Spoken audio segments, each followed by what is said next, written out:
For the people who don't know me, my name is James Perry Maya. I am the CEO of MFHEA, and this is the first of the series that we would like to start doing in order to assist you as institutes. So since October, since I joined, a lot of people have been asking me regarding visa issues, visa problems, and apart from others, obviously. But the first talk we're going to have is about visa and visa issues. And for this reason, as MFHA, we approached to the Health Ministry together with the Identita in order to provide this webinar. And the scope of this webinar is to understand maybe what they are expecting from us as institutes in order to ensure that we are in line, and maybe some of you have told me about having rejections and so on and so forth. So like that, we will know exactly where we might arrange in that effort. Identità is also wanted to meet. In fact, after this meeting, we're going to a formal meeting then as well, because the Identità wanted also to meet in a formal way and also explain certain recommendations that they are going to propose in order to ensure obviously a clearer path of gaining the visa. Obviously, we have to understand, Dr. Melillo, it's nice to see you. I am just doing a small introduction. All right, James, I managed to push. That's good. We can see you, so you Technology managed. روحي. It's fine. Tomorrow, we see if it comes up the screen now. Perfect. So what I was saying, Dr. Melillo, that we are doing this in order for them to know what is the requirement from visa perspective, and because it is important that everybody, we're all in this together, and we have to make sure that we are in line with the requirements of the country. Let us remember that anybody who comes in obviously requires a visa, and therefore we have to make our part as institutions to ensure that we are in line with the requirements. The first online meeting that we're going to do is, in fact, particularly referring to the health screening requirements. I will leave it up to Dr. Molillo to explain, and also we will have also a time that you can ask questions for clarity. In order to make it organized, obviously we are quite a lot of people online, so anybody who wants to ask a question, please raise the hand, and we will ask accordingly. Dr. Miller, I will leave it up to you to start. All right, thank you. Suppose you are all seeing the screen now. Yes, So as yes, an we are. introduction, I am Dr. Melilla and I head the Infectious Disease Prevention and Control Unit under the Superintendent of Public Health. So basically, this unit is the National Surveillance Unit of Malta. So we have to collect all the data related to infectious diseases and for everyone who is living, working, studying here. That is our responsibility. And as an EU member state, we have to give this data to the EU Commission under the umbrella of DG Sante.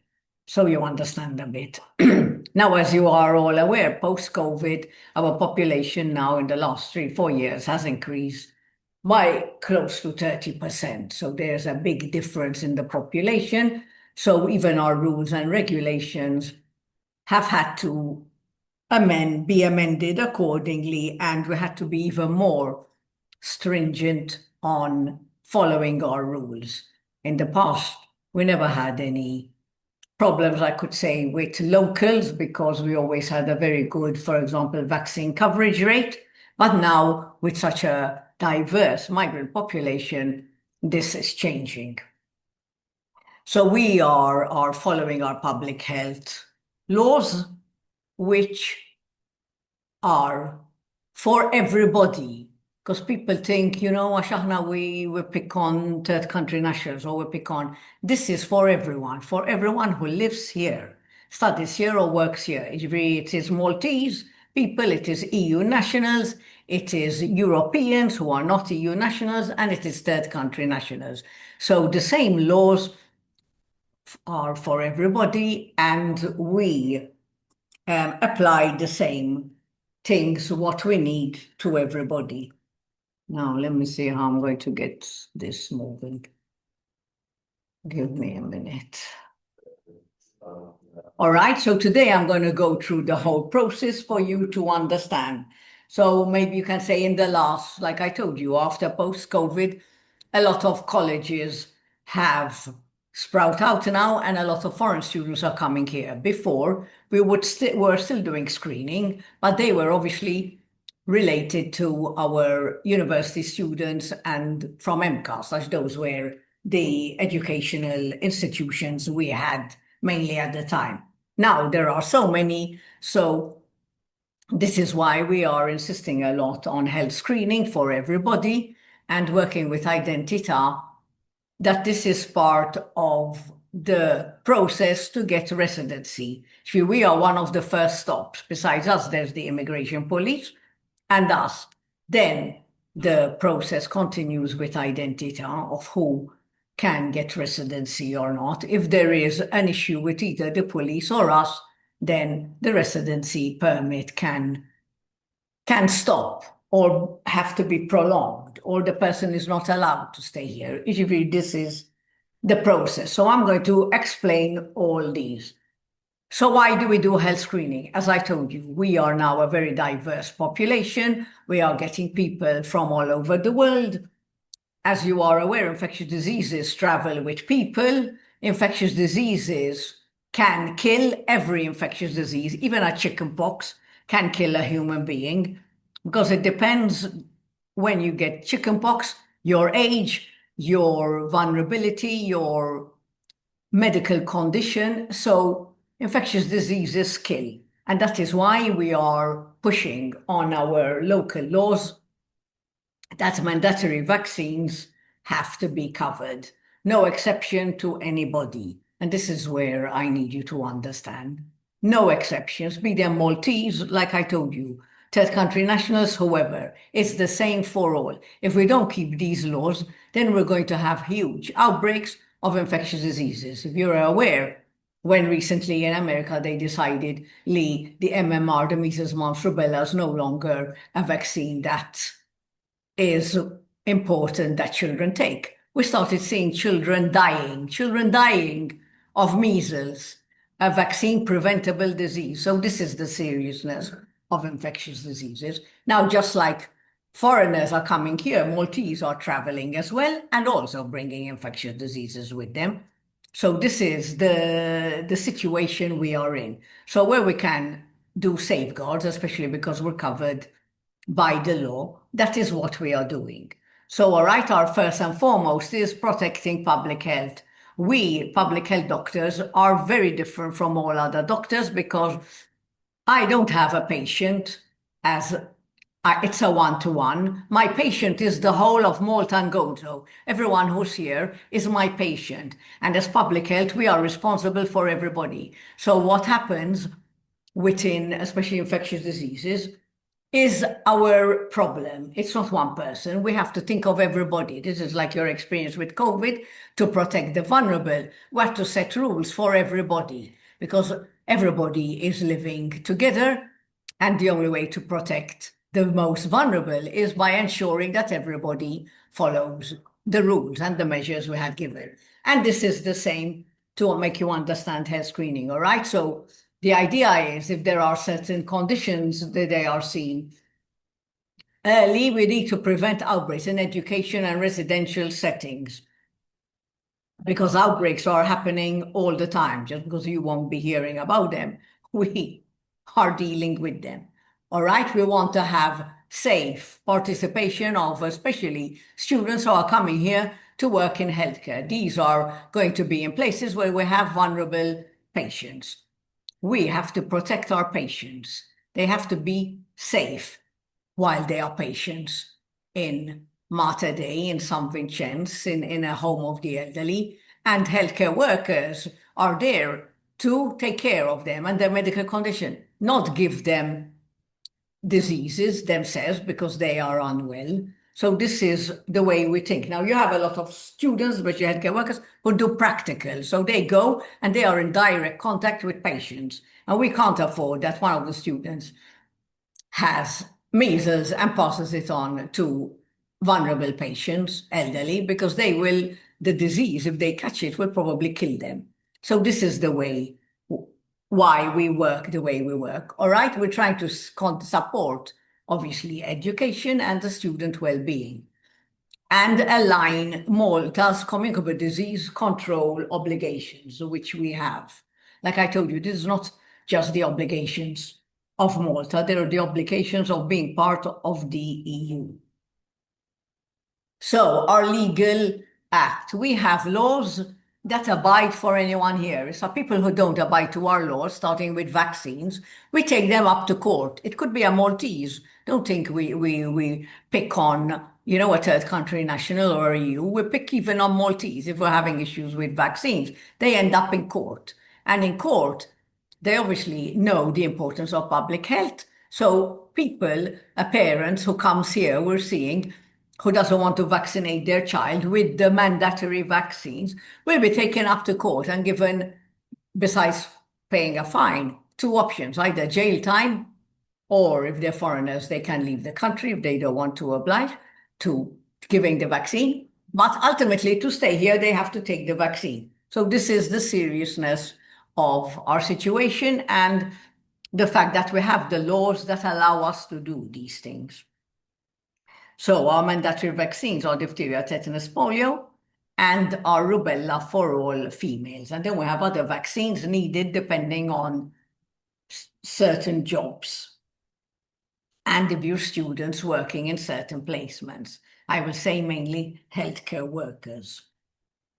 All right, so this is something that all these foreigners who come to study here, you have to inform them before even coming here that they have to do the health screening, that the only way that they could get residency to stay here and do the course is through the health screening. And the health screening, you are applying for their visa to come here and study under your university, your college, your institute, and you are responsible. The result we give to you, because I've had schools and say, don't inform us, CGV, don't inform you. You are responsible, not to me. And the student is here under your responsibility. So you need to know that one, the students are doing the health screening and coming to us, and two, what the result is, because we are not approving everybody. There are students who will not be approved, and I will explain why. All right, so the overall idea is we're protecting the other students, all the students really, the staff, all right, patients, especially those who are working in healthcare, and the wider community. That's why we do the work we do. It starts as the student, the class, the teachers, and it opens up to everybody. And our health and safety standards is not something we can, unfortunately, negotiate with. So, like I said, there are benefits for everyone. There are benefits for the students, because if they have like tuberculosis, it's important they are treated. Otherwise, they will die. Tuberculosis kills people if they're not treated. And some of them do not have symptoms, so they wouldn't even know that they are suffering from this disease. We pick it up through, for example, a chest X-ray, where we see the changes in the lungs, and tuberculosis is something that is easily dispersed. If I have tuberculosis, I have the bacteria inside of me, and I am in a class and I'm talking, I'm laughing, I'm singing, I'm coughing, I'm dispersing the bacteria, and it is flying all over the room. Everyone else who is in that room at that point in time, or within a period of time, they could come for another class after I have left, can be exposed, because if they inhale that bacteria, it can make them sick and they can have tuberculosis. Now, it doesn't mean it's going to affect everybody in the class. It can affect 2 or 3 of them only, but it can affect others, especially others who, for some reason or other, might be suffering from other serious respiratory conditions. They could be immunocompromised, they could be taking steroids. You won't know. So this is the risk, and why we need to protect the students and the class. You wouldn't like to have an outbreak. We have had outbreaks in schools where we have no choice, and then to stop the class, sometimes the whole school, because there need to be disinfection done because the chaos that happens from your teachers, from your students. And then if this ends up on the press, like unfortunately Malta, everything ends up on the press, it gives you a bad name. So these are other reasons why we're trying to prevent outbreaks from happening. We have had in the past, and we even had TB outbreaks in schools before. So this we're talking from experience, and we want everybody to feel safe, your staff, your teachers, your students, while they are at school. And obviously we want to reduce communicable diseases in the community, because remember, these are at school for 8 hours, then they go out, they are going out in the entertainment arena, if you want to say. They live maybe with families or with other people, and it keeps spreading and opening up to the whole community. So one person can impact and can expose people in the class, people in the community, their social friends, people where they're living. So it widens up. Now, who needs to do the screening? These are students who are here. They have to be a course more than 3 months. Anyone coming just for 3 months, we're not screening because it's impossible. And it's not pointless because our tourists can stay for 3 months. It should be somewhere we have to draw the line. Obviously, they have to be adults. They're all coming adults. And it's not just third country nationals, like I told you, students within Europe, which we were saying, like countries in Serbia, Macedonia, Bosnia and Herzegovina. These are not in the EU, but part of Europe, but also EU nationals. All right, and they are students that are enrolled either at university, MCAS, or any of the colleges you represent. So this is a large number of people.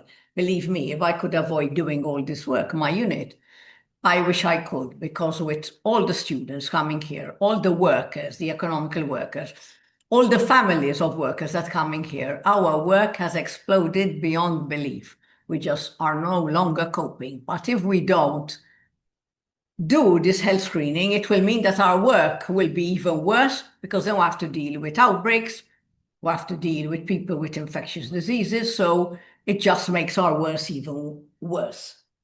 So this is a way of at least keeping some form of control. All right, so there are two pathways. There are those students, a form for students who are not working in healthcare.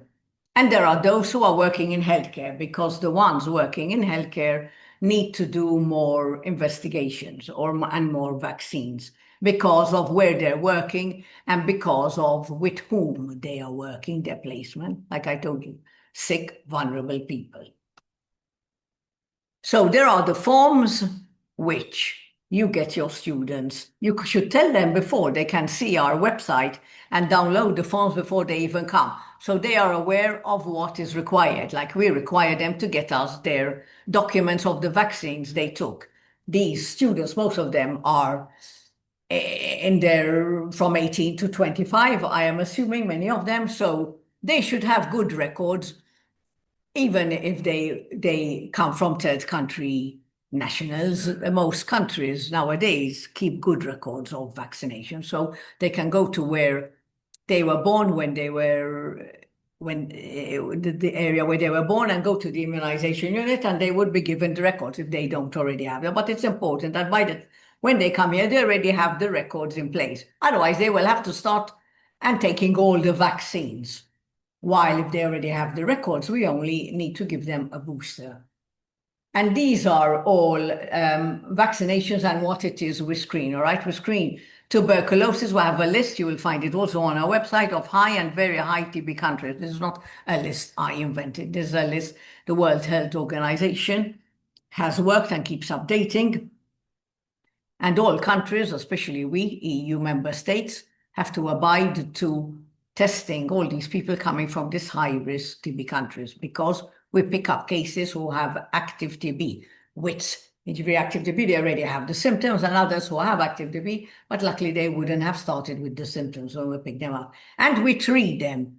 So make it clear to your students, we do not send anyone away if they have tuberculosis.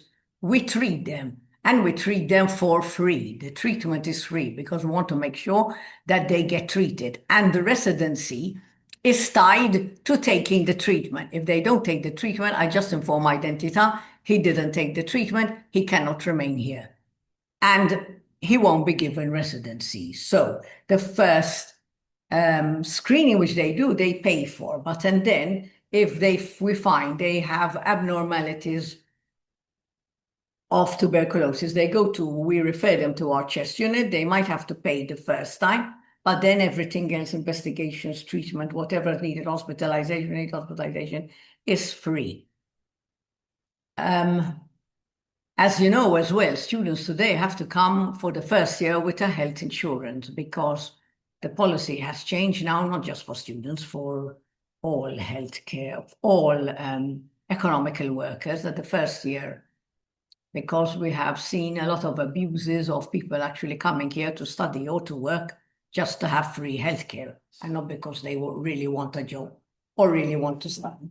Then we check these vaccines, all right? You have the diphtheria, tetanus, pox, the measles, mumps, rubella. In healthcare, we have to check for blood-borne infections, and the doctor will just see there and then if they might be suffering from gastroenteritis or scabies, and these are things that can be sorted out by the GP.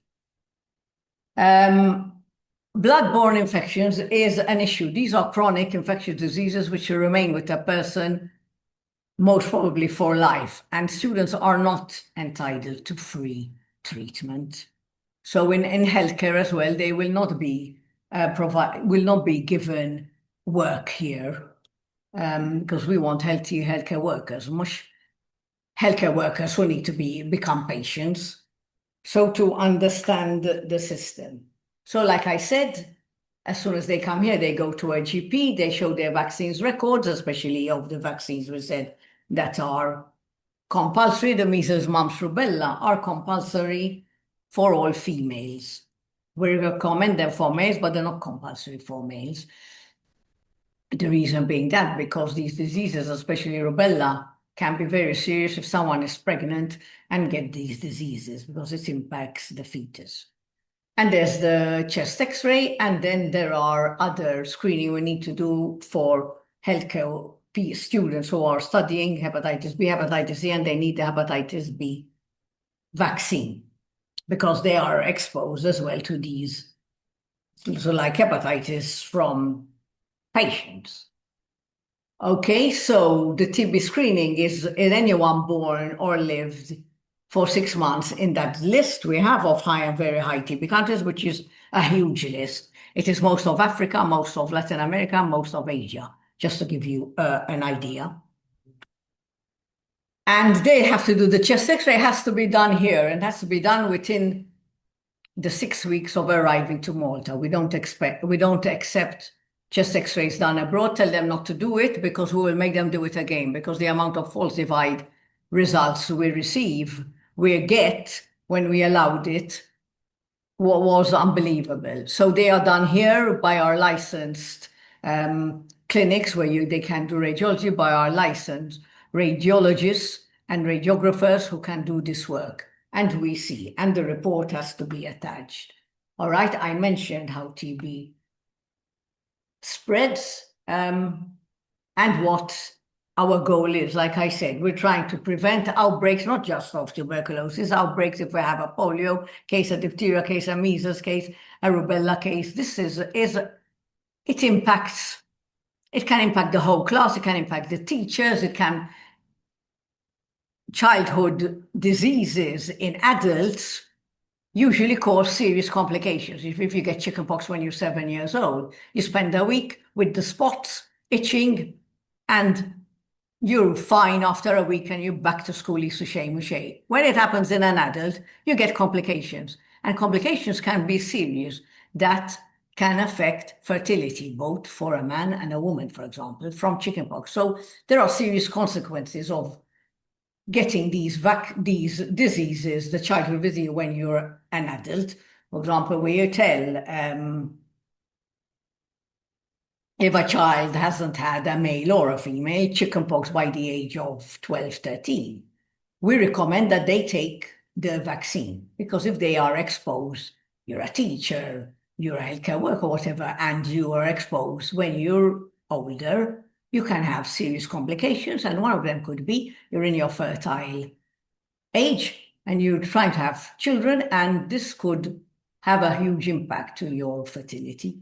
So these are the things that, we try and teach people to understand. So we are trying to reduce unexpected medical conditions and even financial burdens. Because remember, if they go to hospital and they need medical care, they're going to be given a bill for certain diseases, infectious diseases. And I don't know if you ever, all right, we Maltese, it's free, but it's not cheap.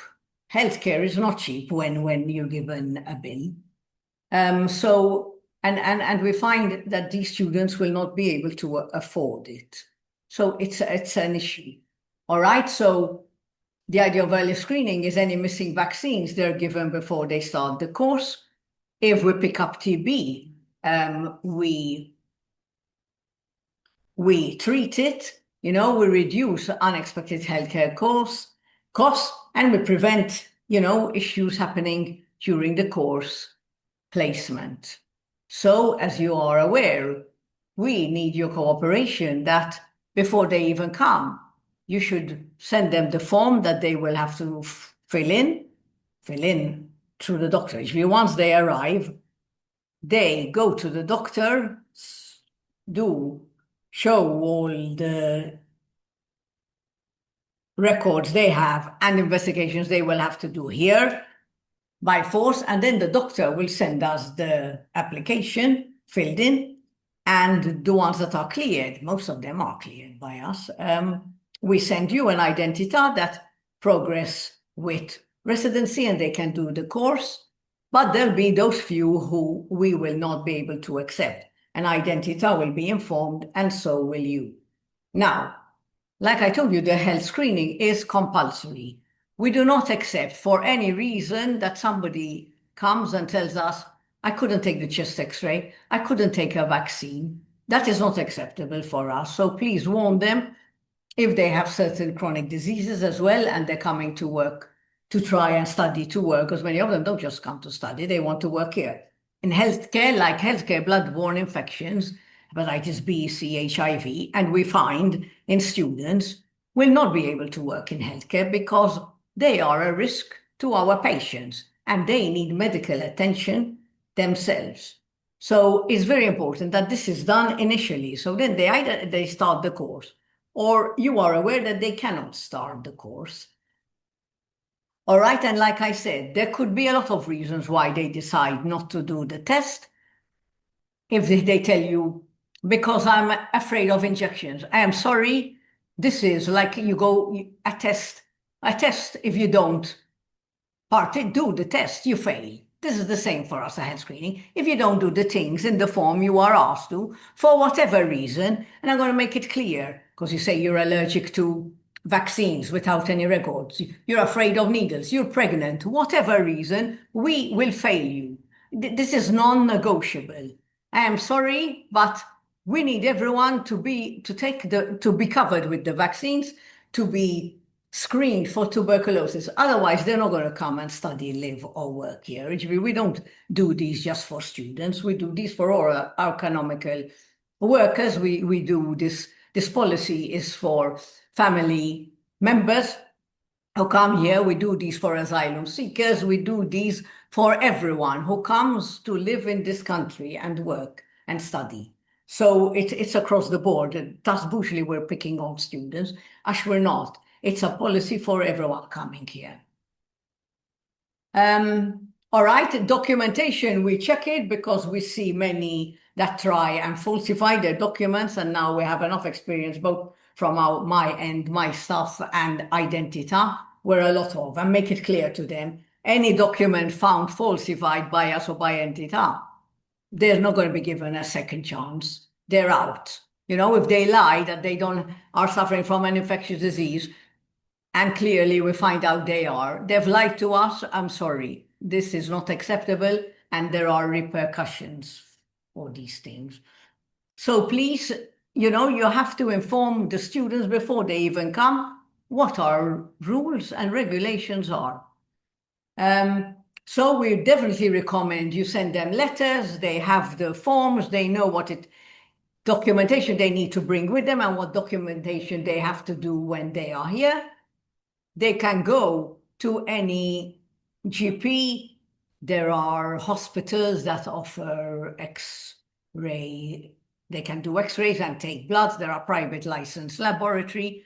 They can easily, if you need help for these things, I can help you so you can guide them even more, but they will find where to go. They can't go to health centers though, because they are not registered for free primary care. They have just come in Malta. It has to be in the private sector, a private GP, a private hospital, a private clinic. And explain to them, what it is they have to do to come and study here. Now, once we find a student, for example, someone who applied for healthcare, we find him to have hepatitis B or hepatitis C, and we reject the application, they are coming back to us with the same school trying to apply for another course. They cannot. Once we know they have a chronic infectious diseases and we haven't approved them, it has nothing to do now with which course they do. They are suffering from a disease which is chronic, means for the rest of their life, and involves medical attention, which they would have to pay for, and many of them don't even have the means. So please don't help them, because we've seen it happen. In the past, we started informing just the students, all right? They don't even come to the schools with their results when we fail them. The schools, the some that have, we're trying to help them to do another. It doesn't work. Once Tanya Melillo is known in our database, she has failed. She can do the health screening a million times for anything different. She failed, she failed. There's no changing a fail to a pass. So we're very pleased. And we, the results, are sending them to Identità and to you, the schools. So if you want to have a specific email where you just receive them there, the results, so you know who, then it's your responsibility to tell, if you want us to tell the students as well. But you are responsible of the students, and we are responsible to tell you, besides Identità. So this is your responsibility, please. These are things I've already mentioned. And this is our email. If you want this presentation, I can give it to James and he can distribute it to you. It's not a problem. Any questions? James, I can't see the people, so you'll have to tell. No problem at all. I can see till now Let there me are no stop the questions. sharing. First of all, I would like to thank you, Dr. Mello, for sharing this. I think it's very interesting and it's very important for everybody, all the schools, knowing what is required from them. We have one question from Ahmed. Would you like to, Ahmed? Hi. Hi. Yes. Thank you for all the explanation, Ms. Tanya. I have a question that once no, we keep the protocol that we do not let them to the class, and as soon as the student Because you're a arrives. little muffled, sorry. Is it clear now? Yes, it's better. Right, thank you. We keep the protocol that as soon as the student has arrived, we first ask them to do the medical.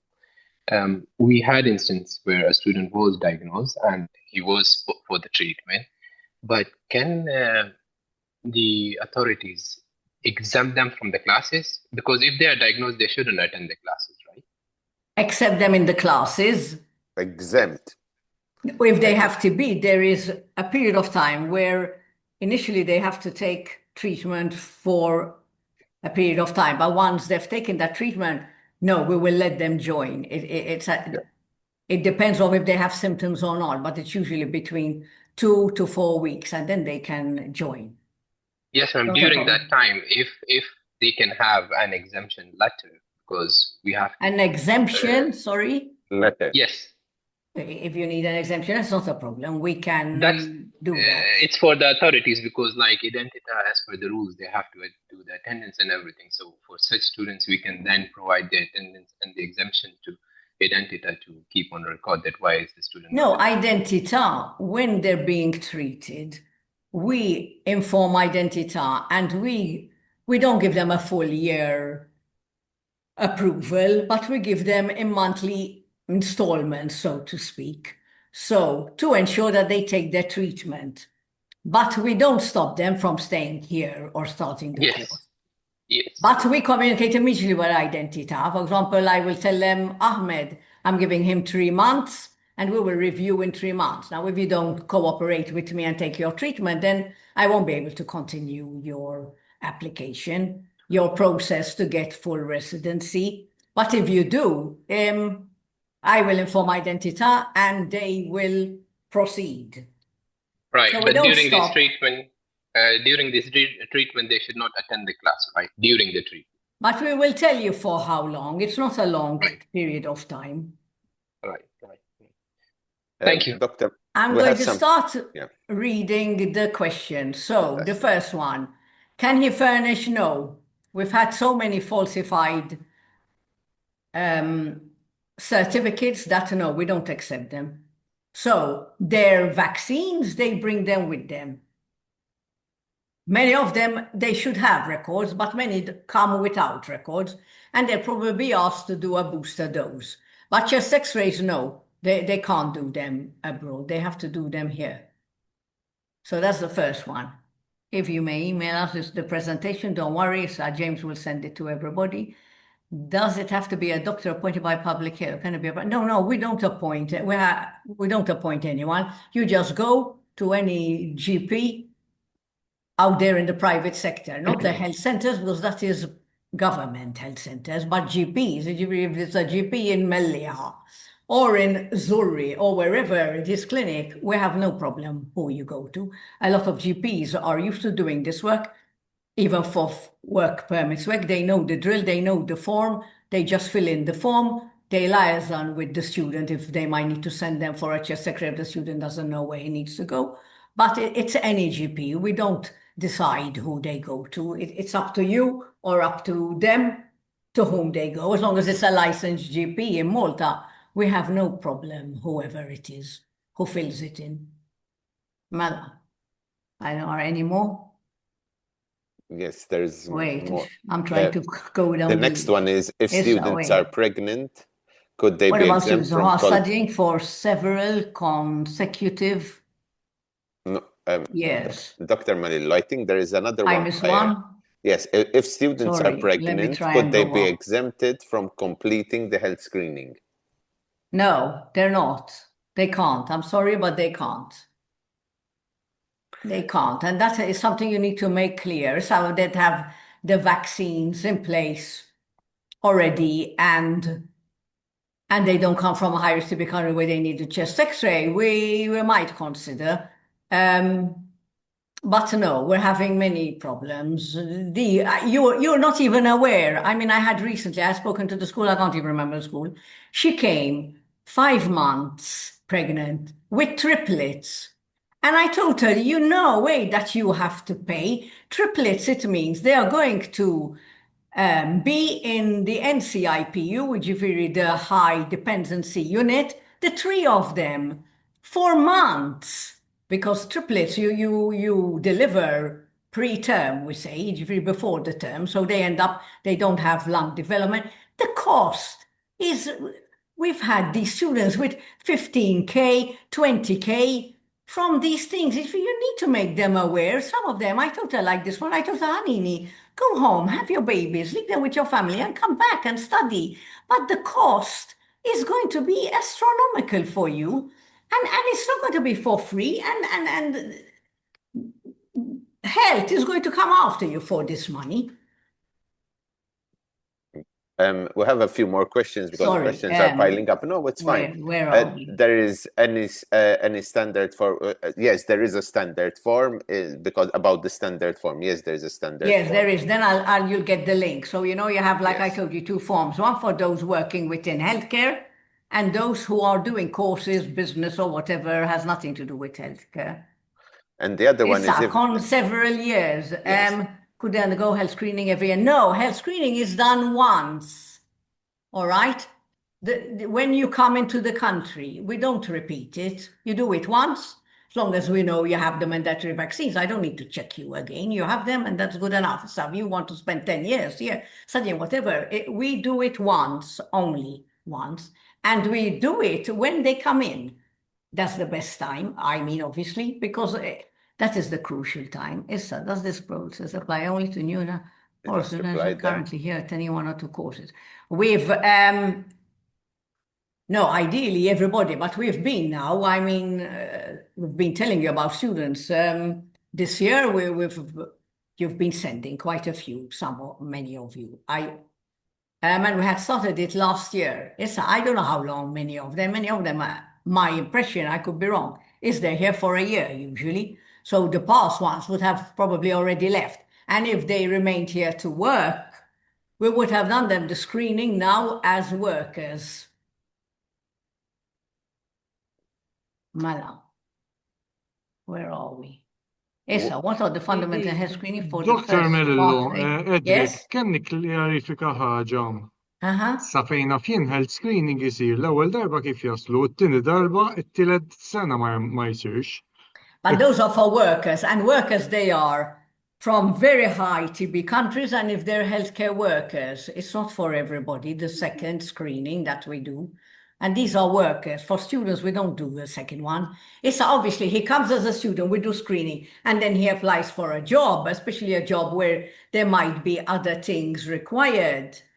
For example, let me give you, I don't know if you do, but it goes as he studies here to be a chef. So when you to work here as a student, you just need the mandatory vaccines. Even then you're going to work here as a chef, you need, for example, the food handler certificate, which you would have to do. But you need also other vaccines, the hepatitis A and the typhoid. So that he will do it, and then with his work application. But his mandatory vaccines, which he already did as a student, and we check them, he's not going to do them again. Dr. Melillo, would you like to take some? There are some people who are waiting with their hands up. I'm sick and they're tired. So we'll start with Glenn Farrugia. Yeah, hi. Thank you, Dr. Melillo. Very informative. I also agree with you that the student is the responsibility of the institution, even though I think there are some legal gaps in the laws. And my question is more legal rather than subject content. You said that your department sends the results of the health screening to the institution and presumably to the student as well. To what extent is this in line with data protection? No, we don't send them. If you have student Tanya and she comes to me with her screening and she has TB, I'm not going to tell you Tanya has TB, but I will tell you, and TB isn't a right one. No, we will just inform you, Isma, she failed the health screening. We won't give you any medical information. No, that's just for the student and the doctor. No, we follow. Don't worry about that. No, I'm not in a position I can divulge medical information about someone else unless I get consent from that person.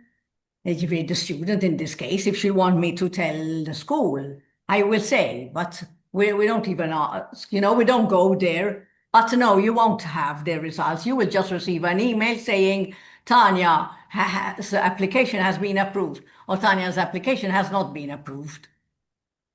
Good. Thank you, Doctor.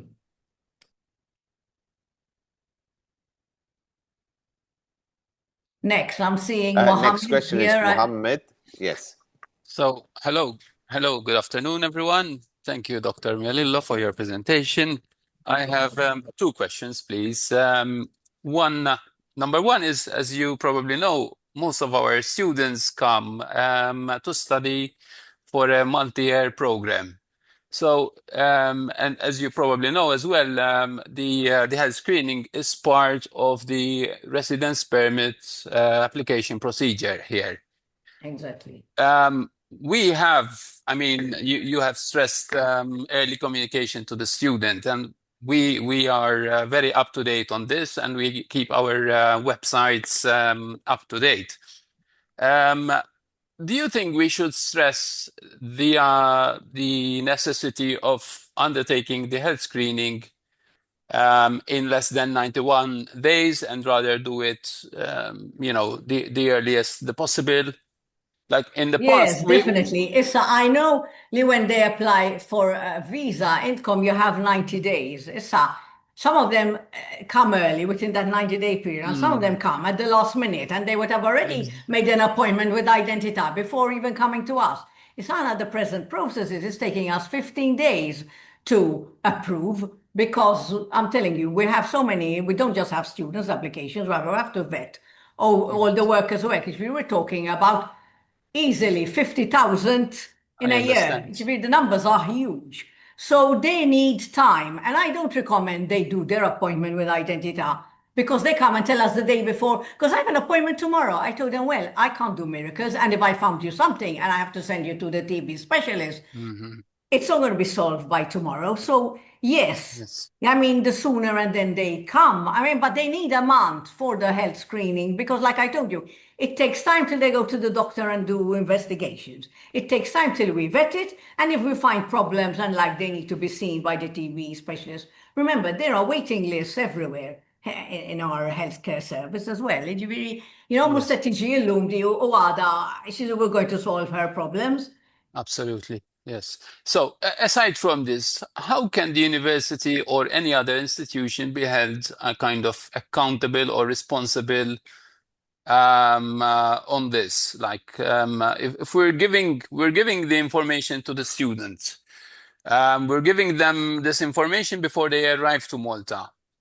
But in such case, if the student, like you're mentioning, the student takes it easy, tries to apply for the health screening the day before his 91 days run out, there's a lot. And make it There clear. isn't much we can do from In our the side, you original know. letter, tell them, I don't know if you'll know the day they arrive, but you can tell them, or the week how they arrive, maybe not the big day. You have 3 weeks to come back to do your health screening. If we don't receive from the IDCU in 3 weeks of your health screening, this could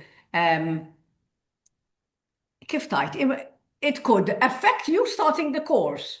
Because Yes. in as far as I know, it's not like university, Might everybody have starts a in negative September, impact October. As far as I know, they'd start in many, a group in February, a group in May, whatever. So we won't know this thing, but you Sure. need to check, you'll have your list and go back to them. Tell them you have 3 weeks chance. My worry is, like I told you, if they start and then we'll find them something and something happens in the class, then, you have to deal with the situations. Thank you. Next, we have Bipin. Just to let you know, we're running slightly late because we have our next speaker, Dr. Zara, for Identità. But we will try and maybe wrap up. So the last three, if you can maybe ask your question. So like that, we will go. We won't be extremely delayed. We have another question and answer then after Dr. Zara. So we can also add some questions. But let's take the last three. Bipin. Okay, sure. Thank you, Dr. Tanya and James, for this. It's a very informative session. And I have a very quick question to ask. As in the presentation, they mentioned that this has to be done before the student start the class. So this has to when be the student, done. Sorry, repeat. Before So, the student starts the class. yes, Well, before the, ideally, I don't know how much they come before. But ideally, especially I suppose if they're looking for, if they come at least 2 weeks before, they should manage to at least send do the normally health screening. I mean, the health screening doesn't take long because you go to if you go and do the chest x-ray, you get the result that same day in private sector. And you go to the doctor with already your vaccinations. And if he needs to give you a vaccine, it's usually in 2 days max. The health screening will be done locally. because the visa for the student is depend on the course start date. So the visa starts from the course start date. For example, we started on 25th of May. So the visa was starting 2 days before the course start date. So I'm not exactly, if you can advise what exactly we can do here if they arrive 2 days or 3 days before the course. So what you would advise here? So the visa starts when the course starts. Am I understanding well? Yes, 2 days or 3 days before the course start date. You're, excuse me, sir, but That's not the impression I have. not really. You're slightly incorrect. Because Just they to would need to introduce, have the visa to even come to Malta. just to introduce who just spoke, that is Dr. Zara, the CEO of Identita. Just so he will be clarifying. Okay, because for example, we have the students who are starting they're commencing their course on 15th of June this month, and their visa is starting on 13th of June. So just want to understand this part. Maybe we will leave that question for Dr. Zara when he will do his presentation, and we Okay, will sure. get to that. No back. worries. So we will relay back to it. Next, I have for a question is Thank you. AC. Hi, I'm Anashwara. Thank you, Dr. Malani. A quick question. My question is an addition to Glenn Farugia's question. So, when you send the result to the students after this health screening process, I'm aware that the email states whether the result is satisfactory or not. So, Exactly. can you see the institutions as well in this communication, please? No, we are, before we used to give it to the students. Now we're making sure, in fact, we tell the school and the identity, obviously, in their application, you have to clearly put in your email where you want us to send it. But we will send it. For us, we prefer sending it to you and then you communicate to the student, because when we were sending it just to the student wasn't even communicating with the school.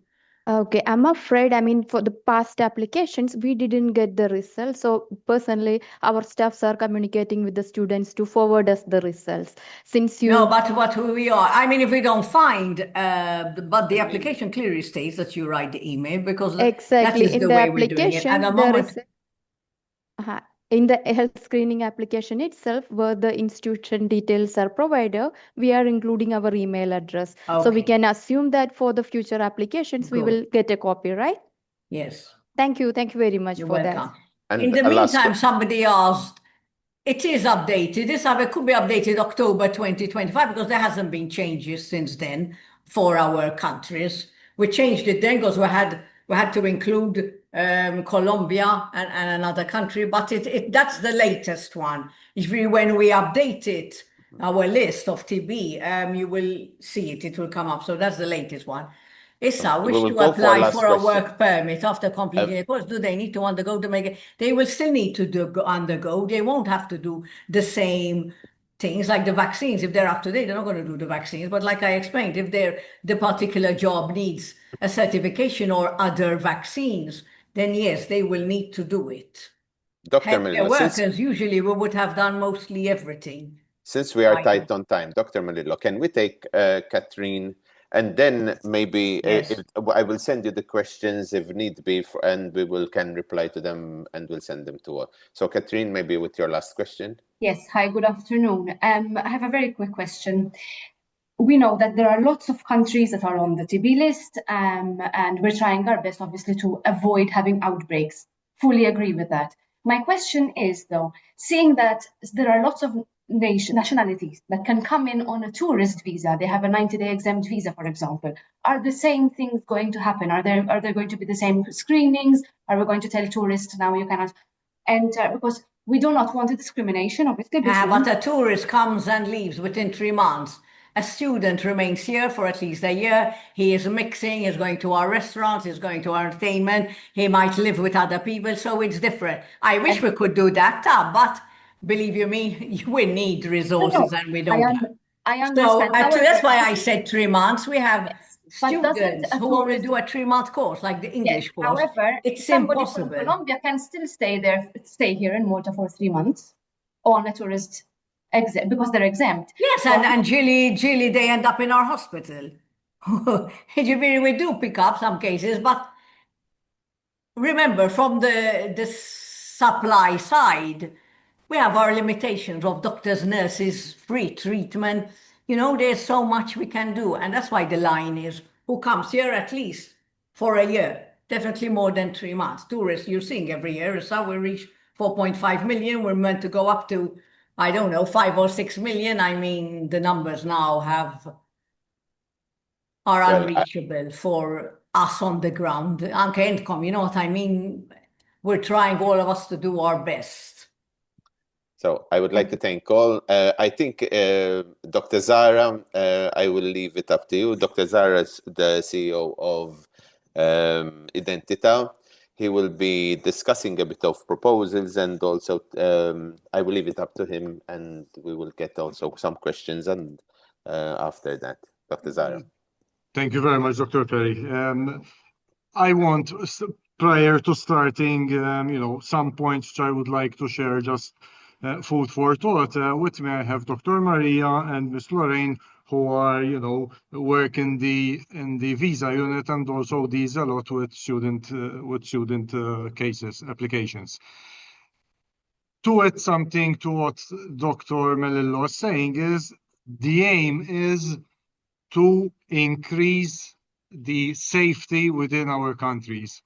And the idea of this health screening is because from health-wise, we know we are seeing some trends, and the only way to ensure the safety of all people that are living in Malta is by increasing the notch and having some tests there, so automatically we can provide medication and, if need be, refuse a visa. But again, the aim is to ensure the safety of our nations.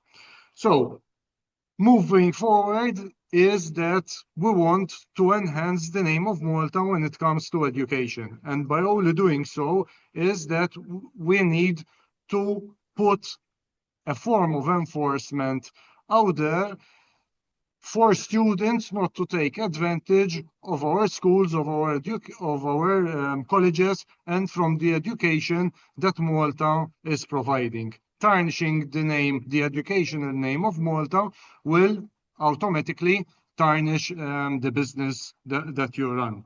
So basically, we have 5 proposals. These are only for the time being proposals. And as Dr. Per will further maybe touch on, the idea is to have everyone, meet everyone again and receive feedback in order for us to formulate something new, put policies in place in order to start enforcing from a next, not this coming scholastic or year or this year, but, for future year, from next year. So the first one is when it comes to the higher education, requesting a certification where the level of English is already there. I know that some colleges might offer the language course as a form of edit course as a preparatory course in the run-up of the course, but a suggestion is that who comes to Malta to study a degree, a diploma, and higher, he has the standard, this international certification there. Another proposal is to impose a bank guarantee on the student. That is, prior to arriving in Malta, a student needs to deposit an X amount of euros in a bank account, and this money is retained at the bank until the completion of the course. If for a reason or another the student terminates the course prior to the actual date of termination, that is, the student does not graduate, automatically he loses this X amount of money that has been deposited in the bank. Third point is we would like that attendance within each school, each college is taken through biometrics. Why? This will automatically put a form of more transparent attendance, and also since we Identità will be stepping up inspections, we can automatically verify the student that he is there through the biometric. Last point is we are proposing that if any school enrolls a student which is illegally in Malta, automatically there will be a form of fine imposed on the school. Basically, it's similar like if you're an employer and you engage an employee illegally in Malta, automatically there are imposed fines on the employer. So something like this. So basically, these are the 5 proposals. Again, these are for the time being food for thought, because the idea is that Dr. Perry will be sharing another date so we can receive your ideas, proposals. So basically, we can dig deeper, scrutinize them, and then come up with a way forward. Thank you, Dr. Perry.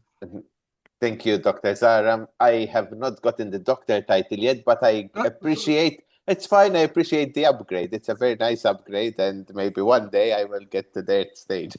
No, I'm just joking. Scusami. I felt... No, it's fine. Thank you very much for these proposals. I think it's very good that we are starting this discussion. As Dr. Zahra said, this is food for thought for us.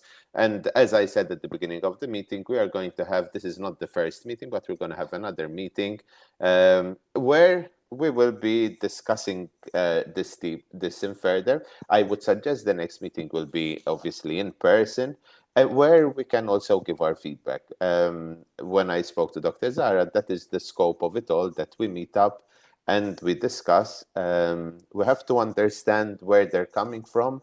We all have experienced a lot of issues with Identità, not Identità as in students coming through the visa in that sense. And we have to understand their difficulty, because we are always having students, I mean, I've worked in this sector for quite a while, and we've always having issues with students maybe coming for the wrong reasons and rather than to study. And I think we have to understand from a local perspective that we are, after all, ensuring the quality of student that we get, and also the name of the institute, because most of the time when they come, we wouldn't know what their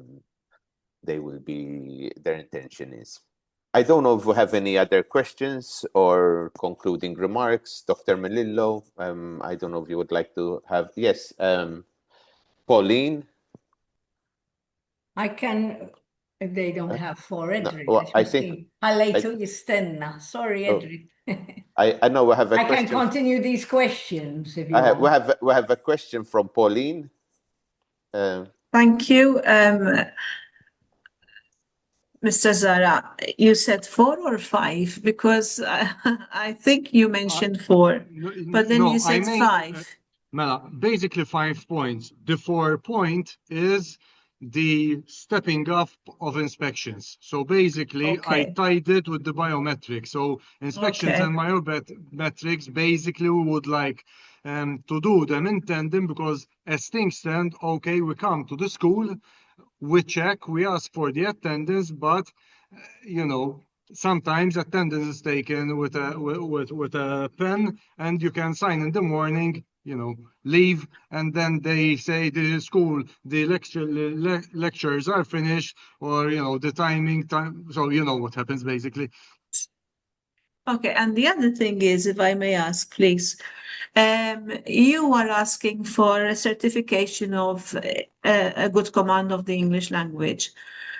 There are instances where they do not have a certificate, but because we give them an interview, we know that they have a very good command of the English language, and we know that they can handle the course they had applied for. How does that work?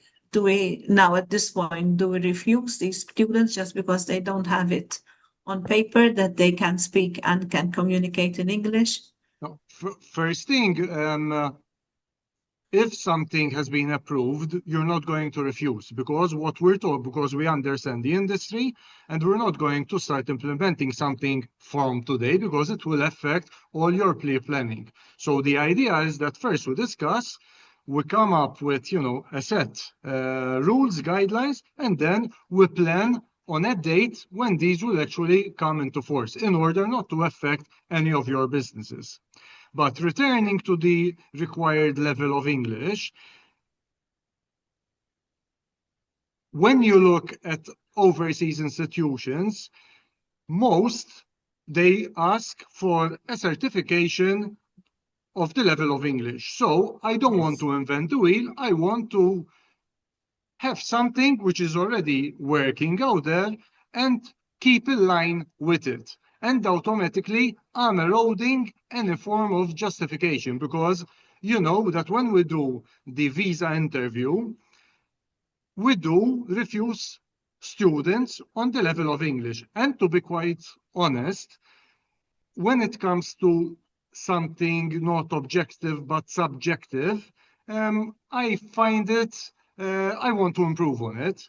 So automatically having this certification, slowly, I can remove my aspect of subjectivity for the English language proficiency. That's basically it.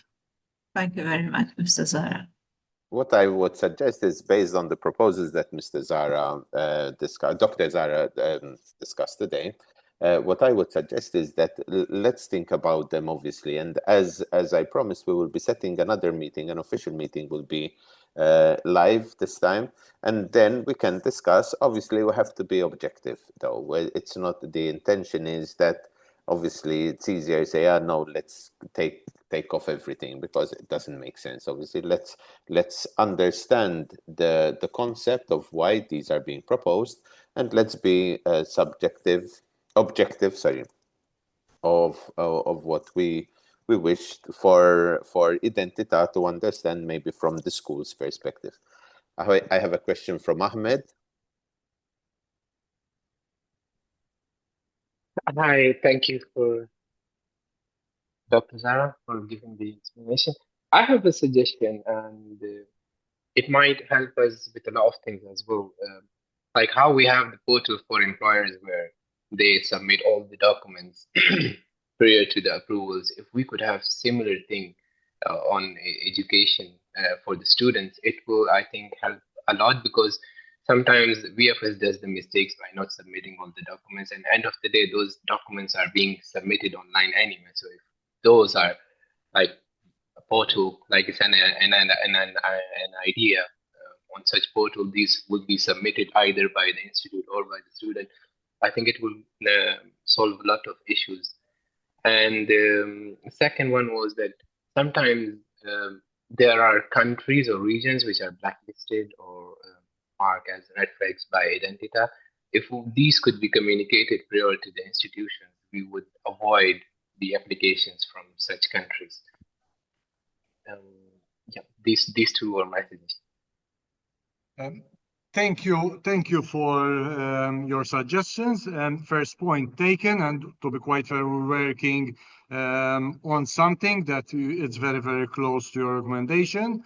As for your second point, to be honest, when it comes to countries that are considered that they need a higher due diligence, to be quite fair, it's more the remit of the immigration police that have the remit in deciding. However, I do understand that in order for proper pre-planning, you need to understand better which countries are considered safe which countries require a higher due diligence. So obviously the recruitment, the poaching, the marketing maybe could be done differently.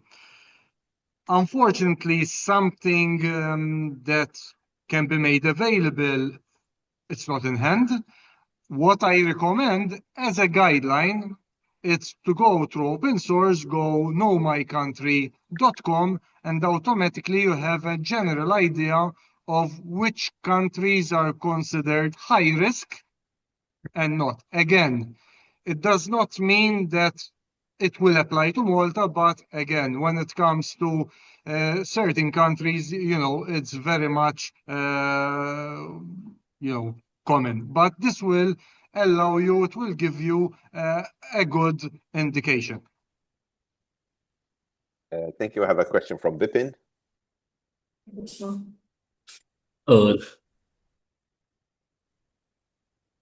Hello, am I audible? Yes, I can hear you. Perfect. Thank you so much, Dr. Zara, for this. I have two questions. First, as they mentioned, because we have some students who are on visa extension, and when they apply for visa extension, their visa get rejected. So when they are at the appeal stage, are they allowed to attend their school or not? Now, technically, when you appeal, it is because your visa has been rejected. When you appeal, we say that you have a tolerated stay. A tolerated stay does not mean that the principal immigration officer cannot deport the individual. So, although a person has an appeal, he does not have a permit to work, to study in Malta. Did I answer your question?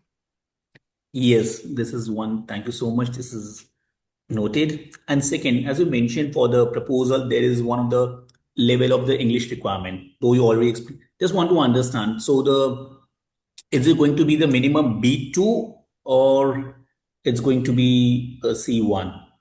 Just want to understand this part. To be quite fair, that's why I came up with proposals. So you are the experts in the field, you know the different courses that you provide, because obviously if you're running for a master's degree, it's different from a diploma. So there are various levels. So that's why I threw food for thought. So when we meet again in person, we can listen and then, we decide. Okay. Thank you so much. That's all from my side. Thank you so much. Fantastic. I think we are closely running out of time. I don't know if we have any more comments, or Dr. Melillo, would you like to do any closing comments? I can answer these questions quickly if you want, because there are a number left. Let me find where we start.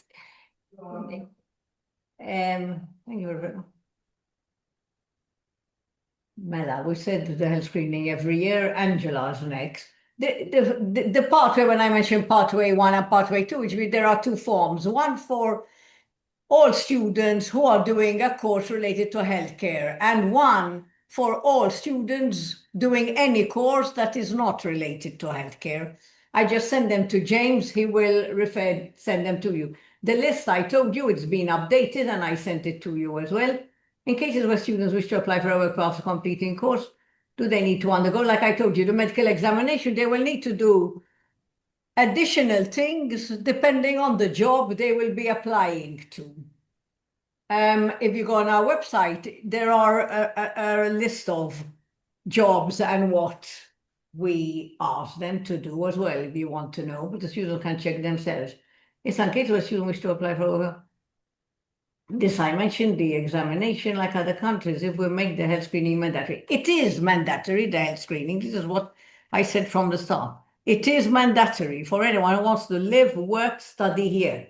So it's, but it has to be done here. That is the issue, because when we tried to get them to do things abroad, so many documentation was falsified that we just couldn't. I mean, ideally, it would have been done before they even come here and have a visa, but unfortunately, we tried and that didn't work. Can we have a list of documents? I send them to James. Understood that X-rays are no. Mela, the vaccines, they can bring them and they should bring them with them. That's the chest X-ray has to be done here and it has to be done between 6 weeks of coming to Malta. Really not over a year ago in any case. They would have just come and they do the chest X-ray. That is sort of the next one expiry date. How strict are you on the 15-day? What you're supposed to do? I'm not strict. You know, what I'm strict about for your sake, not for my sake. Ideally, once they start, at least within the first week of starting the course, they are clear that if they're not, and one of them has something, I mean, you're going to face the consequences in the classroom, not me. Issa, what if it is contagious? If, like I told you, if they have something that is contagious, beginning TB, we will not let them come to school. And if you want that we send you a certificate or something saying, for the time being, this student can't, we will do that, not a problem. Issa, some of you are saying you haven't received, you're not receiving. I will make sure, suppose we are. There was a time, like I told you, we're only sending students. That was on us, but now, suppose we are always sending Identità with the school. I will make sure that is in place from our end. Yes, sir. We will inform of approvals and not approvals. It's really of everyone. Don't worry. Health screening can take up to a month to complete. A month usually if there are issues. Usually if, like I told you, within 2 days you can do the screening in Malta. And sometimes it depends on the backlog, the timing of, like, for example, now summer's coming and our work permits increase. I should say, we wanted more drivers, more waiters, more delivery. So we have to do both. So, but 15 days is where we are at the moment, just for you are aware. I'm not going to stop you from them starting the course, but like I told you, the sooner I can clear them for you, the better for everybody. No, we do not receive the outcome. All right, the list I told you. The health screening list, like I told you, I sent James. You'll have the forms. There's everything written in it. Can you send the Identità proposals via email? That is Edric Fidek. He answered of the appeal. These, I think the rest are all for Identità, which were they were answered. Yes, EU and European nationals need to do their health screening. They don't have to do all the things of a third country national, like tuberculosis, because they come from low-risk TB countries. But the vaccines are mandatory for all, including Maltese. So don't think we are picking on someone or not. There's no discrimination here. What we do for the Maltese, we're doing for everybody else. I think that is it. Yes, I think that's all, Dr. Mello. We have our last question. We will close with 21 Academy. He has the last question because our time is closing up. Yes, thank you very much. I'll be telegraphic. First, Dr. Melillo, earlier you mentioned that the test should be done 3 weeks before.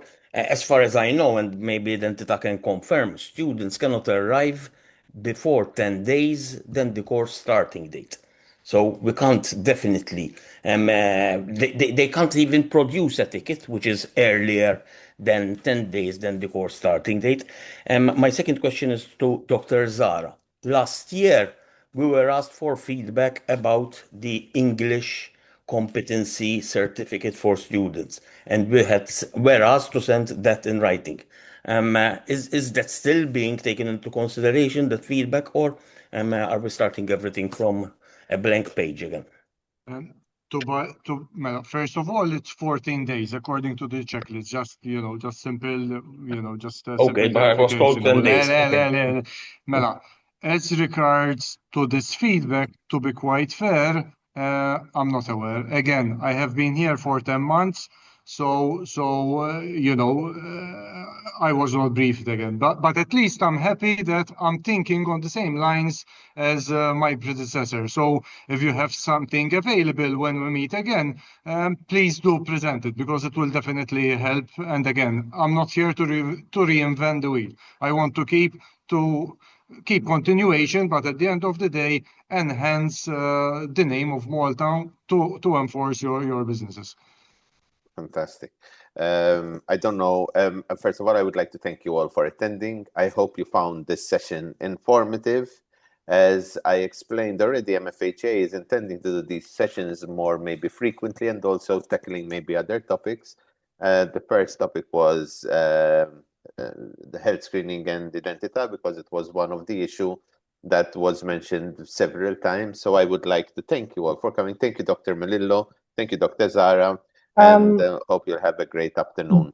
James, before we leave, can I just remember to all the attendees that this session is registered and will be available on our YouTube channel in the coming days. Plus, we will be sharing all the materials that Dr. Melillo already sent us. Okay? Fantastic. Thank you very much, Francesca, and have a great afternoon. Thank you.